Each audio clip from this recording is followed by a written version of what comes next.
अस्सलाम वालेकुम। आज मैं बना रही हूँ बहुत ही मज़ेदार सी चाट की रेसिपी। चाट तो आप हमेशा ही बनाते होंगे, जब आप मेरे तरीके से बनाएंगे तो पुराने तरीके से बनाना छोड़ देंगे। ये चाट चटपटी और बहुत ही मज़े की होती है। इसमें ना खट्टी मीठी चटनियाँ बहुत ज़बरदस्त लगती हैं। तो चलें फिर बनाना स्टार्ट करते हैं। सबसे पहले कढ़ाई में मैंने डाला 1 चम्मच ऑयल का। ऑयल के गर्म होने के बाद इसमें डाल देंगे आधा चाय का चम्मच ज़ीरे का और बहुत थोड़ी सी हींग। आप देख सकते हैं कि कितनी थोड़ी मैंने इसमें हींग डाली है। अगर आपके पास हींग ना हो तो आप इसको स्किप कर सकते हैं।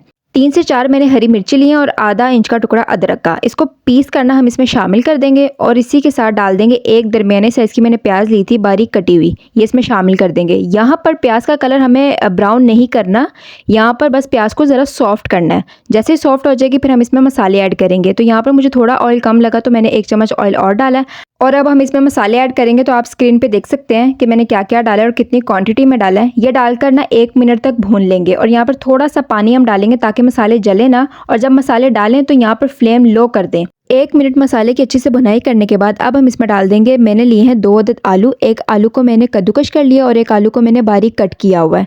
तो ये दोनों आलू उबले हुए हैं, ठीक है।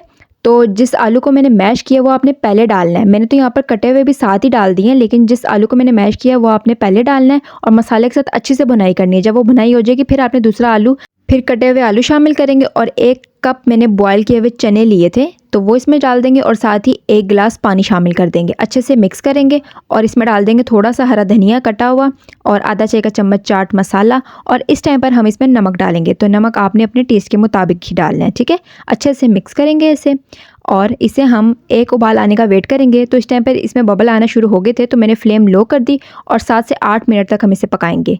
तो 7 से 8 मिनट हो चुके हैं, इसकी ग्रेवी भी गाढ़ी हो चुकी है। तो बस इसके ठंडे होने का वेट करते हैं, फिर हम इसको सर्व करेंगे। चाट ठंडी हो चुकी है, अब मैं इसे सर्व कर लूँगी। इसमें आप कोशिश करें जो बूंदी होती है ना वो भी आप डालें, बहुत अच्छी लगती है। ऊपर से मैंने थोड़ा सा इसमें बारीक कटी हुई प्याज शामिल किया, थोड़ी सी बारीक कटी हुई हरी मिर्चें और थोड़ा सा इसमें बारीक कटा हुआ टमाटर और इसी के साथ डालेंगे मेरी स्पेशल हरी चटनी और खट्टी मीठी चटनी। अगर आपको इनकी रेसिपी चाहिए तो आप मुझे कमेंट सेक्शन में बोल सकते हैं, मैं आपको इसकी रेसिपी ज़रूर दूंगी। और ऊपर इसमें दही की लेयरिंग करेंगे, थोड़ा सा इसमें ऊपर स्प्रिंकल करूँगी मैं चाट मसाला और थोड़ा सा काला नमक। वो जो ठेले वाली चाट होती है ना, ये बिल्कुल वैसी है। आप लोग ज़रूर बनाएं और मुझे कमेंट्स में बताना कि आपको ये रेसिपी कैसी लगी है। और अगर वीडियो पसंद आई हो तो वीडियो को लाइक कर दीजिए और चैनल को सब्सक्राइब करना मत भूलिए। अपना बहुत सारा ख्याल रखें। अल्लाह हाफिज़।